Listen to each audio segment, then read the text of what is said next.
ইটভাটার ঠিক পেছনেই রয়েছে নদী। তো সেখানে ঘোরাফেরা সেরে তাড়াতাড়ি চলে এলাম বাড়িতে, কারণ বাড়িতে সরস্বতী পুজো হবে, তার জন্যই সমস্ত ডেকোরেশন করতে হবে।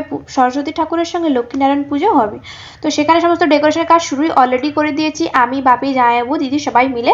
তারপর আরও সমস্ত সবাই টুকটাক কাজগুলো করছিল। তারপর ঠাকুরমশাইও সন্ধ্যায় এসেছিলো, কারণ পুজো তারপর দিন ভোর ভোর হবে, তাই ঠাকুরমশাই সন্ধ্যায় সমস্ত জোগাড় করে রেখেই গেছিল। তো তারপর দিন ভোর ভোর উঠে পড়লাম, 3টের সময় উঠে স্নান করে রেডি হয়ে সব কিছু আবার রেডি করে নিয়ে মায়ের কাছে চলে এলাম। দেখতেই পাচ্ছ সমস্ত কিছু প্রায় রেডি। ভোর হলেই 5টা বাজলেই ঠাকুরমশাই চলে আসবে, পুজো তখনই শুরু। আর এদিকে দিদি সমস্ত প্রসাদ কেটে রেখে রেডি করে রেখেছিল। আর তারপর আমি পঞ্চপ্রদীপ আর সমস্ত আরতির প্রদীপগুলো সাজাচ্ছিলাম। পুরো ভিডিওটা 1 মিনিটের ভিডিওতে দেওয়া সম্ভব নয়, তাই পার্টে পার্টেই আবার পরের পার্ট নিয়ে আসছি পুজোর ভিডিও নিয়ে। তো আজকের মতো টাটা। তো কেমন হচ্ছে ভিডিওগুলো অবশ্যই কমেন্টে জানান, আর ভিডিও ভালো লাগলে লাইক করুন।